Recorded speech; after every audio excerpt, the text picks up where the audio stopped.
Nigel Cecil, equity as you like it. Especially for my equitable friends. Hello, Chugger Butties. Nigel Cecil here once again, acting as an entertainment entrepreneur on behalf of my equitable friends. And they've inundated us today, haven't they, Hilary? Yes, indeed. And the topic, well, the clue is behind, because this is what was an Instagram broadcast a couple of days ago by acclaimed West End theatrical performer Summer Strallen. And at the moment, it's had over 116,000 views. So what was the topic?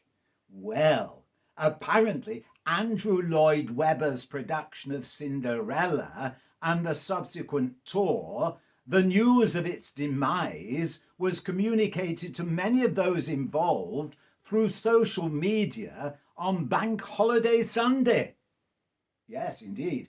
I mean, that's terrible. It's emotionally distressing and not a way in this day and age to treat any worker.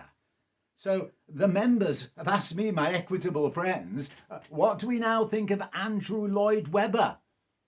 Has it compromised his position of being the fairy godmother of theatre in the West End? Has Andrew Lloyd Webber now become the ugly sister? And when it comes to equity representing its members, will it be the General Secretary acting as a knight in shining armour, or will the General Secretary be a confrontational progressive antagonist demanding things for the members? Because you see, we're coming out of a pandemic and its unique circumstances. Personally, I cannot believe that Andrew Lloyd Webber knowingly behaved like that. Because, well, in my career, I have received notices in similar ways, but it's extremely distressing.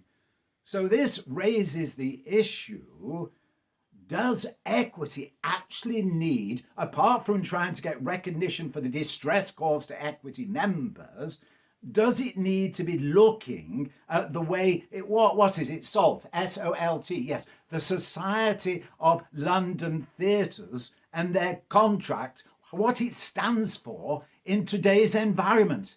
Is it now outdated and equity should be seeking to review it?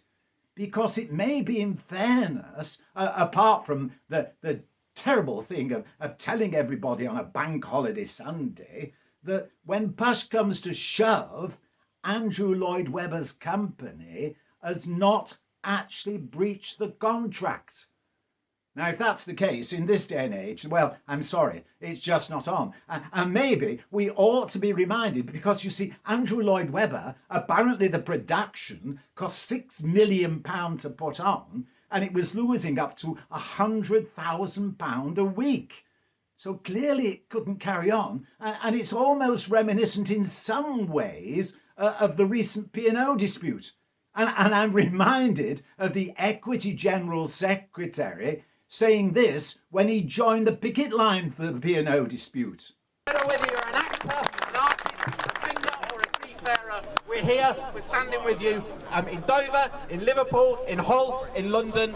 Absolute solidarity. And do you know what? There's no way we're not going to win. Well, what do other trade unions think of Equity's current situation? Now, I understand that there was a protest at the Gillian Lynn Theatre earlier today, but was it confrontational, totally confrontational, literally saying, come on. I mean, personally, whilst I disagree totally with what's gone on and the way the members have been treated, it really does seem to me that coming out of the pandemic, we're in a unique situation. We're in a unique situation and we have to seek to negotiate. And now maybe is a good time to say to SALT, come on, give us a contract that's actually meaningful and takes into account the welfare and well-being of equity members. And maybe the other trade unions will join with us in seeking that outcome. I wish everybody good fortune ahead, and I hope they get over their distress. But it remains to be seen, will Andrew Lloyd Webber still be regarded as the ugly sister or the fairy godmother?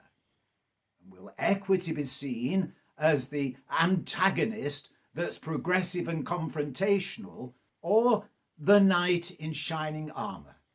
I hope we all get a solution that benefits the future of the entertainment business. Thank you. Nigel Cecil, equity as you like it. Especially for my equitable friends.